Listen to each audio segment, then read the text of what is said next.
तो सर आपको क्या लगता है एनबीएफसी में अभी भी कहाँ कहाँ स्कोप बचा हुआ है? अगर कोई यंग एंटरप्रेन्योर या स्टार्टअप कोई करना चाहता है, अगर वो इस पॉडकास्ट को देख रहा है, तो उसके लिए क्या क्या मेजर सेक्टर्स है जिसके अंदर अभी भी काफ़ी स्कोप है? अल्टीमेटली सब में ही स्कोप है। आपको लगता है कि ये कर लिया तो मतलब नेक्स्ट लेवल ग्रोथ मिल सकती है? आज के टाइम पे जिसको भी, अगर मेरे को जो लगता है सजेशन, वो लगता है एग्रीकल्चर सेक्टर में। वहाँ पे फाइनेंस की सबसे बड़ी रिक्वायरमेंट है।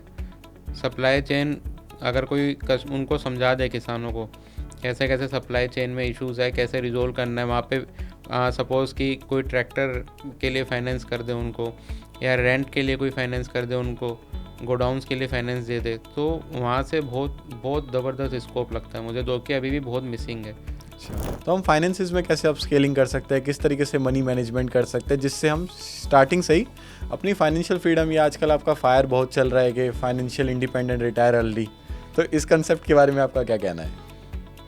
जो भी मेरे हिसाब से जो भी बंदा जॉब कर रहा है, सैलरीड पर्सन है या बिजनेस पर्सन है, उसको फाइनेंशियल प्लानिंग तो आनी ही चाहिए।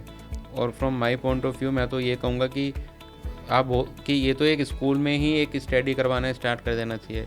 इंडिया में इतने फाइनेंशियल ऑप्शन अवेलेबल है, फिर भी लोग आज के टाइम पे बैंक में पैसा आइडल छोड़ देते, वो इवन एफडी भी नहीं बनाते हैं। मैक्सिमम अगर आप पूछोगे तो उनको लगता है कि हम मुझे फ़ंड की ज़रूरत कभी भी पड़ सकती है, लेकिन क्योंकि उनको फाइनेंशियल प्लानिंग नहीं पता कि कैसे क्या करना है। क्या पता वो 60 दिन की भी एफडी बनाए तो उस पर भी उनको इंटरेस्ट मिलेगा।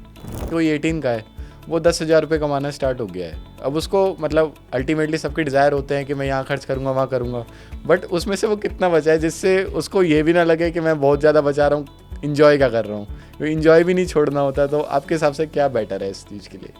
प्रॉब्लम यही है कि आज के टाइम पे मैंने तो देखा है कि कोई भी बंदा होता है वो सबसे पहले वो सोचता है कि मैं लाइफस्टाइल अपना इम्प्रूव कर लूँ, वो फ्यूचर के बारे में बिल्कुल भी नहीं सोच रहा है। ये एक मैंने देखा है। उनको पता है कि ठीक है, तब आग लगेगी तब हम कुआं खोद लेंगे। तो हेलो एवरीवन, ये बॉन्ड्स पे टीवी का दूसरा एपिसोड है जिसके अंदर हमारे साथ जुड़ रहे हैं हमारे काफ़ी खास गेस्ट, जिनका नाम है माधव लाहौती। तो ये असिस्टेंट मैनेजर है एक कंपनी में, जो फिनटेक में काफ़ी बड़ा नाम है उनका। तो हम इस वीडियो में उनसे जानेंगे कैसे उन्होंने अपनी करियर की शुरुआत करी, अपने करियर में इतना अप स्केलिंग करा, साथ में किस तरीके से वो अपने फाइनेंसेस और इन्वेस्टमेंट को मैनेज करते हैं। तो ये सब हैक्स और प्रोज के बारे में हम जानेंगे। अगर आपको इन सब चीज़ में इंटरेस्ट है तो आप इस वीडियो को वॉच कर सकते हैं। So hello Madhav sir, hello. आपका बहुत बहुत स्वागत है। First of all thank you आपको हमारे पॉडकास्ट में आने के लिए। My pleasure. So sir, start करते हैं आपके करियर से लेकर के। आपने कैसे अपने करियर स्टार्ट किया, कैसे आज आप इतनी बड़ी पोजीशन पे आ गए, इतनी बड़ी $multi-million कंपनी में? करियर की बात करें तो टोटल मुझे तो अभी 9 ईयर्स का एक्सपीरियंस है। ओके। और मैंने सिर्फ अपने करियर में, ये जिस प्रेजेंट कंपनी में मैं हूँ फिनटेक, वो एक मेरी थर्ड कंपनी है। स्टार्टिंग में अगर बात करूँ तो मैंने एक इंश्योरेंस सेक्टर से ही स्टार्ट किया था। ओके। और वो एक kind insurance verification BPO type था। ओके। देन जो मेरा है उसके बाद करियर ग्रोथ हुआ, वो तब मैंने ज्वाइन किया BMW फाइनेंशियल सर्विसेज। ओके। तो वो मैंने ज्वाइन किया था, उसके बाद से ही बहुत चीज़ें इम्प्रूव हुई। देन आई रियलाइज़ कि मैं MBA कंप्लीट कर चुका हूँ और अब मुझे फाइनेंस, मेरा जो MBA बैकग्राउंड है वो फाइनेंस एंड उसमें मेन रोल है। तो मैंने फिर एक फिनटेक कंपनी ज्वाइन करी। वहाँ पे ये था कि जिस प्रोसेस के लिए उन्होंने मुझे हायर किया था वो बहुत बिगिनिंग था, क्योंकि मुझे थोड़ा एक्सपीरियंस था कि प्रोसेस बिल्डअप करना वहाँ पे कैसे कोई चीज़ होती है। तो मतलब मैं वहाँ पे एक तरह से ये कह सकता हूँ कि पहला ही एम्प्लॉय था, तो प्रोसेस बिल्डअप हो रहा था वहाँ पे। और वो टोटली लोन का ही था, उस कंपनी के लिए बहुत बड़ा प्रोजेक्ट था। ओके। एंड राइट नाउ मैं अभी, मतलब टोटल इस कंपनी में 5+ ईयर हो चुके हैं मुझे, एंड मैं एक मैनेजर रोल पे आ चुका हूँ। सो सर, आप जैसे अभी का जो आपका जो टाइम चल रहा है वो तो काफ़ी डिफरेंट हो गया पुराने टाइम से। तो अब आपके साथ इतनी सारी रिस्पॉन्सिबिलिटी भी जुड़ी, क्योंकि अकेला के आपकी पोजीशन नहीं होती, आपको उसके साथ काफ़ी रिस्पॉन्सिबिलिटीज़ भी मिलती हैं। तो हाँ, आप उसको कैसे मैनेज करते हैं? ये कह सकते हो, क्योंकि पहले अगर मैं बहुत बिगिनिंग की बात करूं तो लैपटॉप भी नहीं होता था, डेस्कटॉप में लोकेटेड होते थे।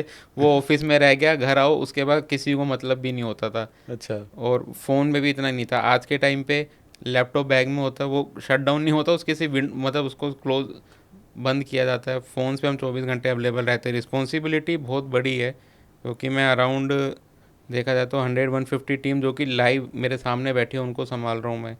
और प्रोजेक्ट्स भी काफ़ी बड़े बड़े हैं, तो हैट्रिक शेड्यूल तो बहुत रहता है। सो सर जैसे कि आप फिनटेक कंपनी बता रहे हो तो बेसिकली एनबीएफसी है ना? ये हाँ एनबीएफसी कंपनी है। जी। और तो बताएंगे सर थोड़ा अपनी कंपनी के बारे में, मतलब एनबीएफसी है तो किस चीज़ में, कैसे लैंडिंग में डील करती है, मतलब काफ़ी टाइप की लैंडिंग होती है हमारी कंपनी बेसिकली ब्रांच मॉडल में डील करती है। पैन इंडिया 500 प्लस ब्रांचेस है, ओके जिसमें वो एमएसएमई बिजनेस लोन देती है। इन शॉर्ट कि जिसको बैंक लोन नहीं देता, हमारी कंपनी खुद लोन देती है।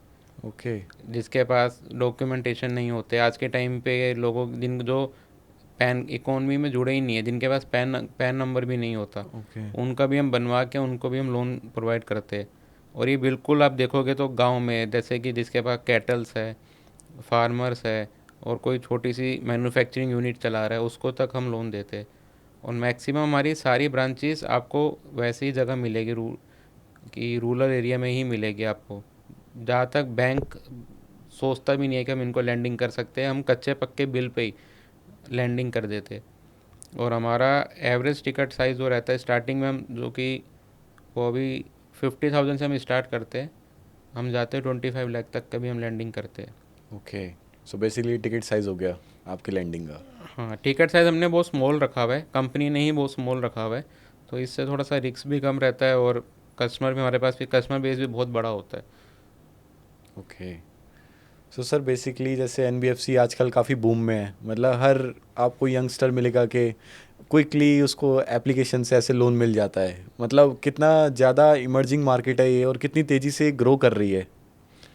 ये मार्केट दोनों तरीके से ग्रो कर रही है। एक ऐप बेस भी ग्रो कर रही है, जो पढ़े लिखे लोग हैं वो भी।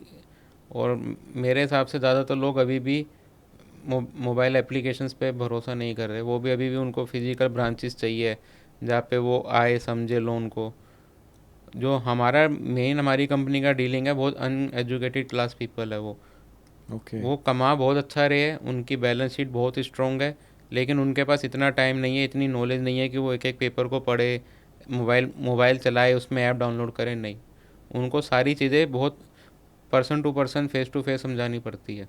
ओके ऐप बेस्ड दो आप कह रहे हो, वो उन्हीं के लिए है जो बहुत ज़्यादा एडवांस हो चुके हैं। लेकिन अभी भी इंडिया में मैं बात करूँ तो फेस टू फेस वाली लैंडिंग बहुत ज़्यादा है, जब फिजिकल ब्रांच हो और वो वहाँ पे कस्टमर आके लोन ले। इंटरेस्टिंग। तो बेसिकली सर जैसे आपने बताया सारा, तो ग्रामीण लेवल पे जैसे हम लोग ऐप में आजकल कोई लोन ले लेता हम्म है तो उसको टाइम टू टाइम रिमाइंडर्स वगैरह सब कुछ मिलते रहते हैं, हम्म बट जैसे ग्रामीण लेवल पे कोई लोन ले रहा है तो आप उसको कैसे नोटिफाई वगैरह करना, मतलब ये सब भी आपने फंक्शनल उस चीज़ को बनाया होगा ना, क्योंकि ये काफ़ी कॉम्प्लिकेटेड चीज़ है। अगर हम सोचे कि वो किसी गाँव के अंदर रहता है, वहाँ पे जाके उसने लोन ले रखा है और उसको याद रहेगा कि नहीं रहेगा, ये काफ़ी, ये भी तो ये कॉम्प्लिकेटेड चैलेंज है। जैसे कि मैंने आपको बताया कि हम फिनटेक है, भले ही हम ग्रा, उस ग्राउंड में जाके लोन दे रहे हैं जहाँ कोई नहीं देता, लेकिन हम टेक्नोलॉजी पूरी यूज़ करते हैं। हमारे पास बोट है जो कि ऑटोमेटिक रिमाइंडर कॉल करता रहता है कलेक्शंस के लिए। ओके हमारे पास खुद की एक टीम है जो कस्टमर को एडवांस कॉल करती है कि सर आपकी डेट आने वाली है। और हमारे पास व्हाट्सएप भी है, एसएमएस फैसिलिटी भी है, हम कस्टमर को सिविल्स के लिए बताते रहते हैं। इवन हमारे जो लोन एडवाइस फील्ड्स पे होते हैं ब्रांच स्टाफ, वो हर महीने एक एक कस्टमर, एक एक पर्सन से कनेक्ट रहता है। ओके कई बार तो मतलब इतना कनेक्शन होता है कि या तो कस्टमर खुद हमारी ब्रांच में आके कैश दे देता है, अच्छा या वो चल रहा होता तो वो पहले से ही एडवांस में पेमेंट, कोई भी किसी भी स्टाफ को वो पेमेंट कर देते हैं। और अच्छा हमने मैक्सिमम सभी स्टाफ के पास रिसिप्ट इशू करने के ऑप्शन होते हैं। तो वो पूरा जो ब्रांच होती है वो इसी मॉडल पे चलती है कि सुबह से लेकर शाम तक जो जिस एरिया में जा रहा है, क्या क्या उसकी वर्किंग है, वो उस हिसाब से पैसे कलेक्ट कर लेते हैं। और हमारे पास ऑनलाइन पेमेंट फ़ोनपे, गूगल पे, पेटीएम सभी उस पर अवेलेबल है। कस्टमर को हम बता देते हैं स्टार्टिंग में, इसके लिए गाइड भी करते हैं। अच्छा तो मैक्सिमम कस्टमर अब सीधा पेमेंट उससे भी करते हैं। सेकेंडरी थिंग कि हम एसीएस मोड को एक्टिवेट करते हैं, अच्छा कि वो आप डायरेक्ट एसीएस, हम मैक्सिमम हम कोशिश करते हैं कि एसीएस पे ही आए, ताकि कस्टमर के पास बैंक में पैसा मेंटेन करना है, बाकी का वो ऑटोमेटिक डिटेक्ट होता ये रहेगा। थोड़ा कीवर्ड को बताओगे सर, एसीएस? एसीएस होता है ऑटोमेटिक क्लियरेंस मैकेनिज्म, होता है वो, सॉरी, हाउस। इसमें क्या होता है कि एक कंसर्न साइन करवा लेते हैं हम कस्टमर से, या सेम टाइम पे अगर कस्टमर लोन ले रहा होता है तो उसके एटीएम से अपडेट हो जाता है।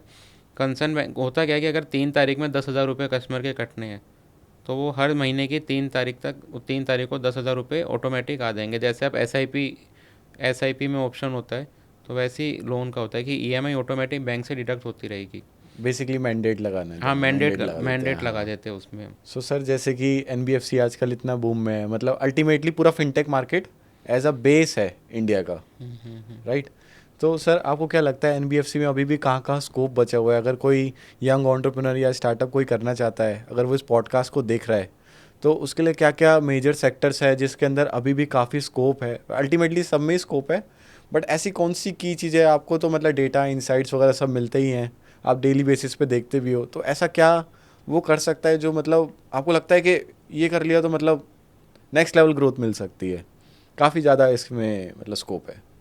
अभी भी देखा जाए तो इतनी सारी एनबीएफसीज होने के बाद भी क्रेडिट गैप फुल नहीं, पूरे इंडिया में तो नहीं हो पा रहा है। ओके।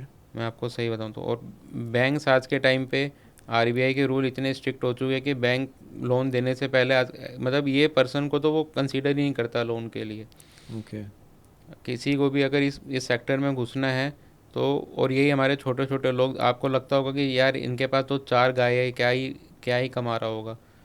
और बैंक, उनके पास कोई बिल भी नहीं होता, फॉर एग्जांपल अगर देख के चले। और फार्मर एग्रीकल्चर लैंड में बहुत स्कोप है आज के टाइम पे। जिसको भी, अगर मेरे को जो लगता है सजेशन, वो लगता है एग्रीकल्चर सेक्टर में।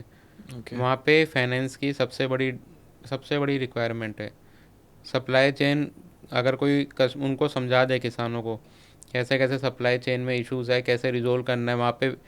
सपोज़ कि कोई ट्रैक्टर के लिए फाइनेंस कर दे उनको, या रेंट के लिए कोई फाइनेंस कर दे उनको, गोडाउंस के लिए फाइनेंस दे दे, तो वहाँ से बहुत बहुत ज़बरदस्त स्कोप लगता है मुझे, जो कि अभी भी बहुत मिसिंग है। अच्छा। ये सिर्फ करना पड़ेगा, क्योंकि ये स्मॉल टिकट साइज से भी नहीं होगा, ये पूरा एक सप्लाई चेन अगर एग्रीकल्चर में देखो। और बूम भी हो रहा है, बहुत सारी कंपनियां अब इस लाइन में आ चुकी है। ओके। सो सर बेसिकली ये तो हो गई एनबीएफसी की बात, और भी फिनटेक में आपको अलग अलग जगह तो दिखता ही होगा ना कि यहाँ भी स्कोप है, वहाँ भी है, मतलब और भी तो काफ़ी चीज़ें आपने सीखी होगी ना टाइम टू टाइम कि हाँ ये भी मैंने काफ़ी। मैंने टाइम टू टाइम अपने करियर में एक चीज़ सीखी है कि भले ही मैं कर एक फिनटेक में काम रहा हूँ, मैं लेकिन इन्वेस्टर सभी फिनटेक में होना चाहता हूँ। तो वो मैं स्टडी करता रहता हूँ कि कौन सी फिनटेक क्या कर रही है, किसकी बुक वैल्यू कितनी हो गई है, और अपनी कंपनी में क्या चल रहा है, और अपनी कंपनी आगे क्या सोच रही है। अदर कंपनीज़ के जो मतलब डायरेक्टर स्टेटमेंट्स होते हैं आजकल मिल जाते हैं गूगल पे। हाँ। तो मेरी गूगल बाय डिफ़ॉल्ट मेरे को बिजनेस का ही टॉपिक शो करता है, अदर शो ही नहीं करता। अच्छा। तो ये मेरा एक रिसर्च वर्क रहता है। तो मैं दिन के कम से कम 2 घंटे तो मेरा इसी में जाता है, रिसर्च करते, न्यूज़ पढ़ने में, या ये सब रिसर्च करने में कि अदर कंपनीज क्या कर रही है, कैसे हो रहा है। तो सर उसका कुछ निचोड़ शेयर करना चाहेंगे जब इतना आप डेली का पढ़ रहे हैं तो? हाँ, नाम, मतलब निचोड़ तो यही है कि बहुत सी कंपनियां अगर आप देखोगे तो नए नए डिफरेंट डिफरेंट मॉडल्स में आके मतलब कर रही है। मैंने एक चीज़ नोटिस करी है आजकल, जैसे कि बहुत सी फिनटेक कंपनी इनवॉइस डिस्काउंटिंग भी करने लग गई है। हाँ। बहुत सी कंपनियां आजकल एक सेक्टर को ही पकड़ के चल रही है, जैसे कि फॉर एग्जांपल होटल इंडस्ट्री पकड़ ली। ओके। आपने लास्ट टाइम सुना भी होगा कि जोमेटो खुद एक एनबीएफसी करके होटल इंडस्ट्री को लोन देना चाहता है। हाँ। मैंने एक चीज़ देखी है कि आजकल अमेजोन फ्लिपकार्ट पे अगर आप सेलर हो तो तो भी बहुत सी कंपनी आपको लोन देने के लिए तैयार है।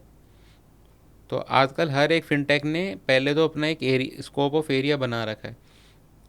कि वो पहले ऐसा नहीं है कि वो हर सेक्टर में घुस रही है, वो पहले एक एरिया को कवर अप कर रही है। कि अगर हमें होटल को लोन देना है तो वो होटल्स को देंगे, अगर वो कह रहे हैं कि हमें रिटेलर को देना है तो रिटेलर को देंगे। आप नोटिस करोगे कि बहुत सी कंपनी आजकल इनवॉइस डिस्काउंटिंग जो बहुत ज़्यादा, उस पर भी लोन देना स्टार्ट कर रही है। उसका पर्पस यही है कि डिफरेंट डिफरेंट माइंडसेट आ चुका है मार्केट में, और ये डिमांड भी है। इनवॉइस इनवॉइस डिस्काउंटिंग आज से पहले कोई नहीं करता था, वो करता भी था तो वो बहुत करोड़ उसके वैल्यू पे करता था। आजकल 50-50, 10-10 हज़ार तक के भी इनवॉइस डिस्काउंटिंग अवेलेबल है मार्केट हाँ। में।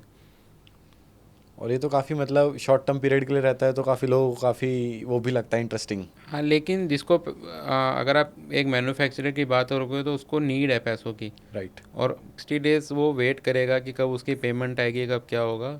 लेकिन आज के टाइम पे इतनी सारी फिनटेक्स अवेलेबल है कि वो with in a next day या उसको रिडीम करवा सकता है इनवॉइस डिस्काउंटिंग को। ओके। और सेकेंडरी थिंग कि सारा लीगल भी ऑनलाइन हो चुका है। हाँ, एग्रीमेंट सब कुछ लीगलिटी की तरह ऑनलाइन आपके आधार कार्ड से सिग्नेचर भी हो जाते हैं। और एक मिनिमम 10,000 भी अगर किसी को मतलब लेने हों या किसी को इन्वेस्ट करने हों तो वो भी ऑनलाइन बहुत इजीली अवेलेबल है। इंटरेस्टिंग।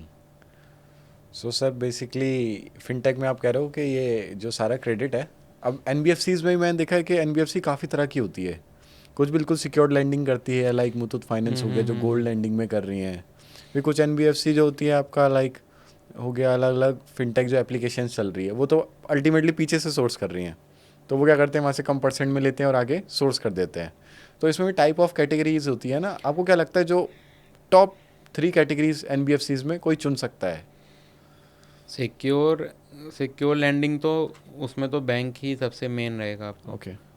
सिक्योर लैंडिंग में हाँ, जो आपने मुथूट का बताया वो गोल्ड गोल्ड लोन है, तो गोल्ड लोन में बैंकों ने स्टार्ट किया था, लेकिन उसमें इतना अच्छा स्कोप नहीं है। ओके। गोल्ड लोन में आपको एक ब्रांचेस चाहिए जहाँ पे सिर्फ गोल्ड का ही काम हो रहा हो, उसके लिए स्टोर करने के लिए सिक्योरिटी अलग से चाहिए, जो कि बैंक मॉडल मेरे हिसाब से जो मैंने देखा है कि वो नहीं सर्वाइव कर पाया। उसके लिए एक एनबीएफसी अलग है, वो मॉडल ठीक है, लेकिन सिक्योर लैंडिंग के लिए बैंक सबसे बेस्ट रहता है। ओके। आज के टाइम पे सिक्योर लैंडिंग में एनबीएफसी वो सिक्योर कर रही है जिन जिन कस्टमरों के पास पेपर थोड़े से 100% नहीं है। 80% पेपर क्वालिटी हो गया, मतलब कोई प्रॉपर्टी है, पट्टा है, जिसमें बैंक अभी भी, बैंक तो क्या है बहुत ही सिक्योर, मैं बात करूँ तो फॉर एग्जांपल लैंड में वो 100% उसको रजिस्ट्री चाहिए, सेल्स डीड चाहिए, बहुत तरीके के डॉक्यूमेंट बनवाने पड़ते हैं। लेकिन एनबीएफसी जो सिक्योर लैंडिंग कर रही है वो उसमें भी कस्टमर्स के लिए बहुत डिफरेंट डिफरेंट बेनिफिट दे रही है कि मतलब चलो ठीक है आपके पास पेपर है, वो सिम उसी पे दे देते हैं लोन आपको, एग्रीमेंट बनवा लेते हैं डिफरेंट डिफरेंट, वो एफर्ट करिए। लेकिन बैंक की मैं बात करूँ तो वो बिल्कुल ही क्लीन पेपर चाहिए उनको। और अनसिक्योर लैंडिंग ही सबसे बड़ा मार्केट में सेक्टर है, क्योंकि आज के टाइम पे सिक्योर लैंडिंग और अनसिक्योर का कंपैरिजन करोगे तो हर कोई अनसिक्योर लैंडिंग ही चाहता है। 5 लाख हो गया, 10 लाख हो गया, इसके लिए आज के टाइम पे कोई बंदा कोई भी चीज़ को रखना ही नहीं चाहता कि मैं अपने प्रॉपर्टी पेपर को मतलब प्लेस करूँ, ये टेंशन लो। लॉजिकल बात हो गई। सही बात और रही बात की मुथूट की, तो एक गोल्ड तो वैसे भी एक एसेट्स ही है, है। हाँ। तो उसका तो वो तो कभी भी मतलब एक मूवेबल प्रॉपर्टी है, हाँ। चाहे घर में रहे चाहे गिरवी रहे, तो उसका कोई इशू नहीं है। इंटरेस्टिंग। सो सर अब जब एनबीएफसीज की बात हो गई है तो अब जैसे सबको पता चल गया कि स्टार्टअप्स में एनबीएफसी में कहाँ स्कोप है, तो सर अब ये भी बता दो, अगर कोई अपना स्टार्टअप स्टार्ट कर रहा है, आजकल गवर्नमेंट के काफ़ी एमएसएमईज प्रोग्राम्स चलते हैं, इतनी सारी स्कीम्स चलती है नई नई कंपनीज़ के लिए, तो उसके लिए लैंडिंग में कैसे हेल्प हो सकती है, क्योंकि अल्टीमेटली पैसा तो चाहिए ही होता है स्टार्ट करने के लिए। आज के टाइम पे गवर्नमेंट से ज़्यादा तो प्राइवेट इन्वेस्टर ही बहुत अवेलेबल, इंस्टीट्यूट बड़े बड़े आपको मिल जाएंगे जो कि फंडिंग कर देते हैं। आप थोड़ा सा ग्रो करोगे वो बहुत सी कंपनी आपको ऐसी अवेलेबल मिल जाएगी जो कि आपको फंड इजीली एक स्टार्टअप पर्सन के लिए आपको प्रोवाइड करवा देगी। और मैंने एक चीज़ फिगर आउट करी है कि इंडिया में जितनी भी एनबीएफसी कंपनीज है, चाहे वो कोई सी भी लैंडिंग कर रही हो, आप उनके अगर इन्वेस्टर उठा के देखोगे तो वो गिने चुने ही हैं और वो सब में ही है। बड़े बड़े प्लेयर्स जो हमारे पास, मैं अगर देखता हूँ चाहे इवन मेरी कंपनी में भी तो इन्वेस्टर्स है, वो आपको हर कंपनी में सेम इन्वेस्टर्स ही मिलेंगे, बस उनका स्टेक्स ऊपर नीचे होता है। ओके। तो ये इंडिया में सबसे बड़ा चीज़ है। मैंने आज तक नहीं देखा कि कोई बैंक हो गया को जो लैंड बहुत इजीली लैंड मतलब स्टार्टअप्स को फंडिंग कर रहा हो, या कोई गवर्नमेंट की स्कीम हो, वो आपको मुश्किल से मुश्किल लाख 2 लाख 10 लाख रुपए तक दे सकती है। अच्छा। हम्म। तो ठीक है सर, अब जब इतनी सारी बात हो गई है तो अब नेक्स्ट चैप्टर पे चलते हैं एनबीएफसी के। तो सर जैसे कि एनबीएफसी इंडिया की काफ़ी ज़्यादा इकोनॉमी में हेल्प कर रही है, लोगों की परचेजिंग पावर बढ़ रही है, लोग ज़्यादा से ज़्यादा स्पेंड कर पा रहे हैं, तो आपको क्या लगता है कौन से मेजर सेक्टर्स हैं जहाँ पे लोग अल्टीमेटली ज़्यादा लोन ले रहे हैं, चाहे वो डिज़ायरेबल हो या किसी की नीड हो? आपको क्या लगता है कि कौन सा सबसे ज़्यादा बूमिंग सेक्टर है जहाँ ऐसा हो रहा है? जैसे कि अगर एप्लीकेशन में देखें तो एप्लीकेशन से लोग पर्सनल लोन ले लेते हैं, वो किसी भी चीज़ के लिए हो सकता है, चाहे उनको एंजॉय करना हो, आजकल लोग ट्रैवल जाने के लिए भी लोन ले अगर रहे आप हैं। एक चीज़ नोटिस करना, आजकल जो आपने बोला कि लोगों की मतलब डिमांड एंड सप्लाई इंक्रीज हो रही है, उसमें एक चीज़ नोटिस करो कि बाय बाय टुडे पे लेटर करके भी ऑप्शन आ हाँ। रखा है। Yes sir. मैंने आप बिल्कुल छोटी मतलब 100 रुपये की भी चीज़ है तो वो आज बाय कर लो, कल आप उसको पे कर देना, ये वाले ऑप्शन भी अवेलेबल है। और उसमें एनबीएफसी बहुत सारी, मतलब अमेजोन फ्लिपकार्ट पे आपको हर प्रोडक्ट पे बाय नो पे लेटर के ऑप्शन अवेलेबल मिलते हैं। इवन वो आपको कैशबैक भी ऑफर कर रहे हैं। और बहुत सी एनबीएफसी, जो सबसे बड़ा एक स्कोपेबल है, अगर कोई बंदा अभी इसको नोटिस कर मतलब करना चाहता है, तो वो है कि जो अभी कंपनी क्या है, आपको 15 डेज़ का जीरो इंटरेस्ट पे लोन देती है। हाँ। देन वो आपको कहती है कि अगर आप 15 डेज़ में पे कर दोगे तो आपको कुछ नहीं देने की ज़रूरत है। देन आपको क्रेडिट लिमिट दे दी उसने, और 15 डेज़ का आपको जीरो इंटरेस्ट का भी ऑप्शन दे दिया। यस।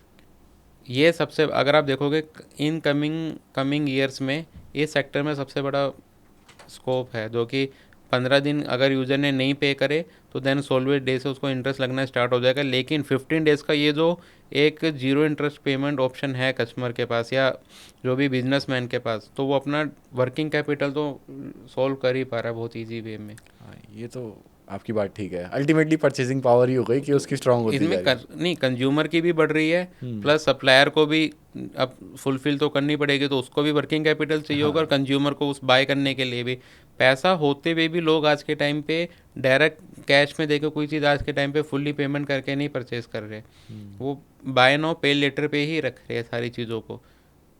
और वो बाकी का अगर आप देखोगे कि मतलब 1000-2000 की भी चीज़ है, तो वो पे लेटर पे ही ऑप्शन रख ले, क्योंकि उनको मिल रहा है।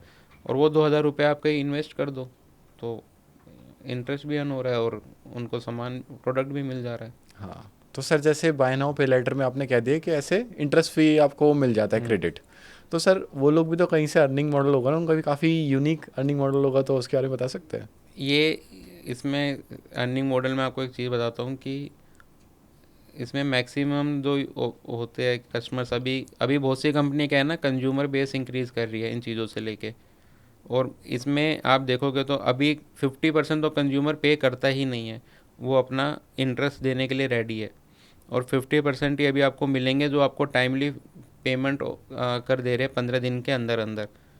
और ये एक तरह से इसको आप पर्सनल लोन कह सकते हो, इसको आप कोई और ही कह सकते हो कि चलो ठीक है, कुछ इमरजेंसी आ गई तो मैं इसको बाद में पे कर दूंगा, क्या हो रहा है, ज़्यादातर मुझे 15 दिन का इंटरेस्ट और पे करना पड़ेगा, 30 दिन का इंटरेस्ट पे करना पड़ेगा, कर देगा। लोन अगर आप देखोगे कोई अगर लोन लेना चाहता है, उसको पूरा डॉक्यूमेंटेशन करो, सब कुछ XYZ रीज़न करके तब वो लोन लेगा और उसकी ईएमआई बन जाएगी। इसमें क्या है कि आपका पर डे आपका इंटरेस्ट जनरेट हो रहा है। जिस दिन आप सपोज 60 डे आपकी लिमिट है, 60 डेज़ तक आप कभी भी अगर 50 डेज़ में पे कर दो तो वो 50 डेज़ का ही इंटरेस्ट लग रहा है। 60 डे में आपको जाने की जरूरत नहीं पड़ रही है। सो सर अब जब इतनी सारी हमने एनबीएफसीज लेंडिंग वगैरह सबकी बात कर ली है, तो हम फाइनेंसिस पे चलते हैं। जैसे आपने करियर बता दिया, करियर में अपस्केलिंग के लिए, तो हम फाइनेंसिस में कैसे अपस्केलिंग कर सकते हैं, किस तरीके से मनी मैनेजमेंट कर सकते हैं, जिससे हम स्टार्टिंग से ही अपनी फाइनेंशियल फ्रीडम, या आजकल आपका फायर बहुत चल रहा है कि फाइनेंशियल इंडिपेंडेंट, रिटायर अर्ली, तो इस कंसेप्ट के बारे में आपका क्या कहना है?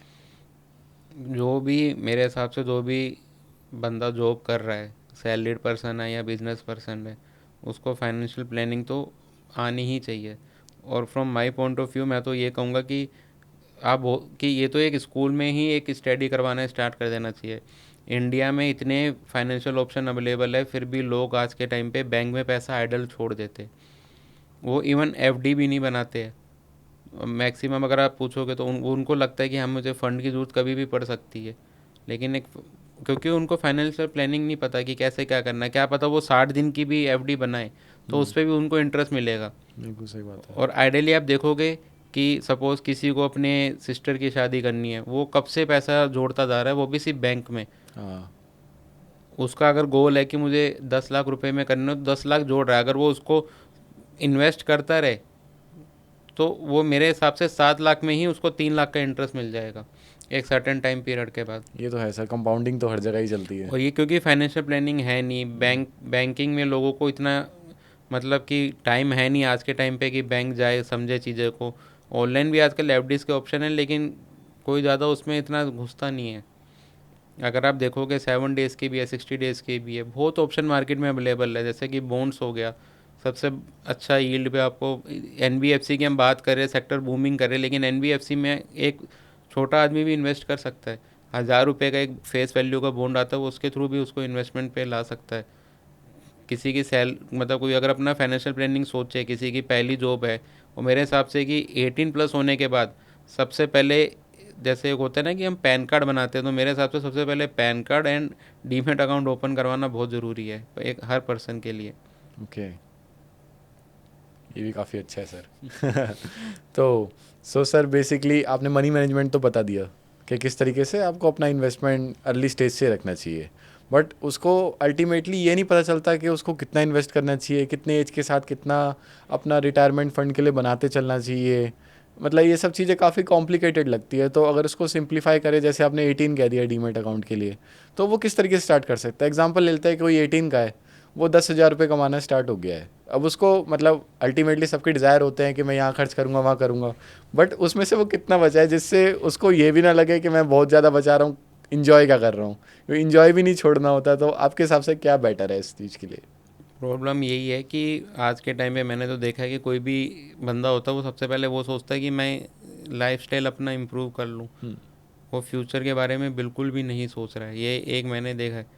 उनको पता है कि ठीक है तब आग लगेगी तब हम कुआं खोद लेंगे। ये एक मतलब सरकाजम है, लेकिन ऐसा सोचा जाता है। अगर आपने बताया कि कोई बंदा 10,000 की नौकरी कर रहा है, तो आइडियली उसको कम से कम नहीं तो 1,500 या 2,000 रुपये कहीं ना कहीं इन्वेस्ट करने चाहिए, बचाने चाहिए। अगर आप किसी को ये सजेशन करोगे तो वो पूछेगा यार इसका तो मुझे 13 रुपये 20 रुपये मिल रहा है, मैं इतने से क्या करूँगा। लेकिन अगर आप यही उसको सोचोगे तब उसकी सैलरी 1 लाख हो जाएगी, या महीने की वो फिर 20-20 हज़ार रुपये बचाने लगेगा। एक सर्टेन टाइम के बाद वो1 लाख रुपये महीना भी बचाने लगेगा, तो उस पर कंपाउंडिंग इंटरेस्ट बहुत रहेगा। जैसे आप फर्स्ट क्लास के बच्चे को ये नहीं कह 12 साल वेट करते हैं ना कि वो 12th करे, और 12th के बाद फिर हम वेट करते हैं कि वो ग्रेजुएशन CS कुछ भी XYZ कुछ कोर्स करे और इन्वेस्टमेंट उसमें चलती रहती है। वैसे ही तब वो 18 का हो जाएगा या वो कमाने लग गया, तो अब वही जर्नी 12 साल 15 साल की फिर स्टार्ट करनी पड़ेगी उसको। कि आज वो 10,000 में से 2,000 सेव कर रहा है, कल को वो 1 लाख में से 20,000 25,000 सेव करेगा ना, तो उसको चीज़ें समझ में आएगी कि कैसे हमें मैनेजमेंट करना है चीज़ों का।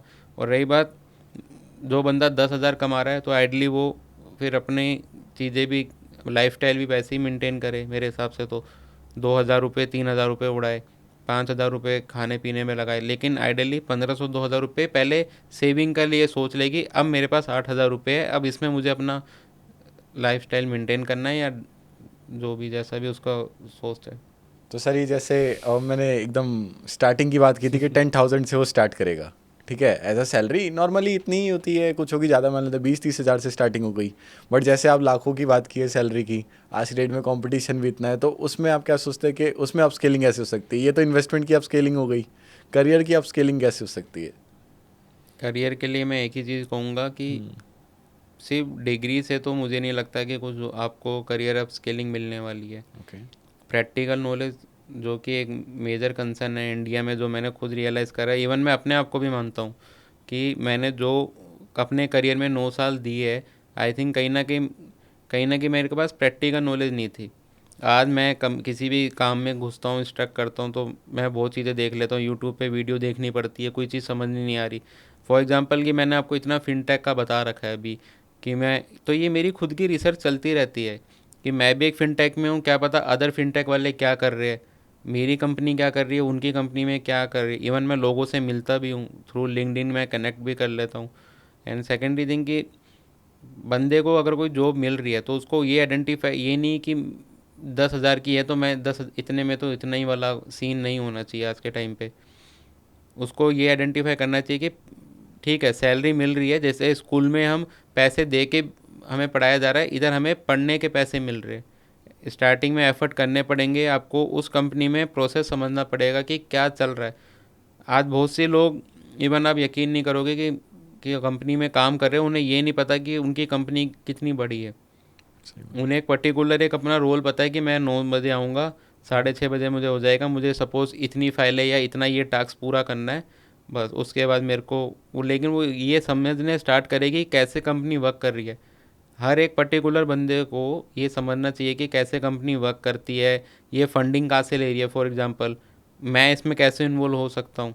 आज के टाइम पे हर कंपनी कहीं ना कहीं से फंडिंग ले रही है, बिल्कुल सही तो बात मैं है। उसकी वेबसाइट पे जाके चेक करता हूँ कि मेरे इन्वेस्टर की वेबसाइट पे जाके कि क्या ऑप्शन अवेलेबल है, तो बहुत नॉलेज मिलेगी इससे।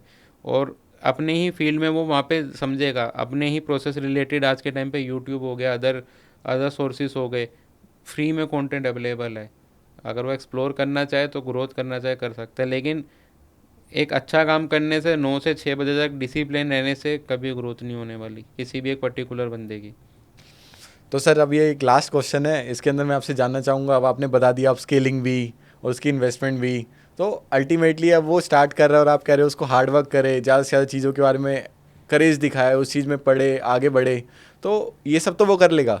बट इन्फ्लेशन जैसे आपने देखा है आजकल 6 7 8% से महंगाई बढ़ी रही है, तो उसको बीट करना भी तो ज़रूरी है ना, तभी तो मैं प्रॉफिट में हूँ ना, वरना तो अल्टीमेटली मैं लॉस ही कर रहा हूँ। तो उसके लिए आप क्या सजेस्ट करोगे, ज़्यादा उसको मार्केट में टाइम ना देना पड़े, वो अपनी अपस्केलिंग पे ध्यान दे, बट उसकी इन्वेस्टमेंट भी होती रहे जिससे एटलीस्ट उसकी हार्ड एंड मनी पे उसका रिटर्न बनता रहे।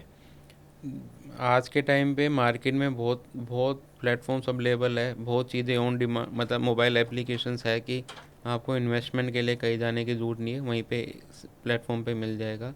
रही बात कि मैंने आपको अभी बताया था कि बैंक एफडीज़ होगी, लेकिन उससे इन्फ्लेशन तो नहीं हो रहा है, लेकिन हाँ आपको गारंटी मिल रही है।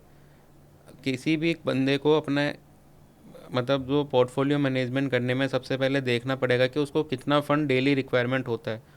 जैसे कंपनी को पता होता है कि मेरे को वर्किंग कैपिटल चाहिए, तो हर एक बंदे को पता है कि मेरे को महीने में कितना खर्चा चाहिए या अपकमिंग मेरा खर्चा कब और कैसे आने वाला है। तो उसको, उस फंड को तो बैंक में रखना चाहिए।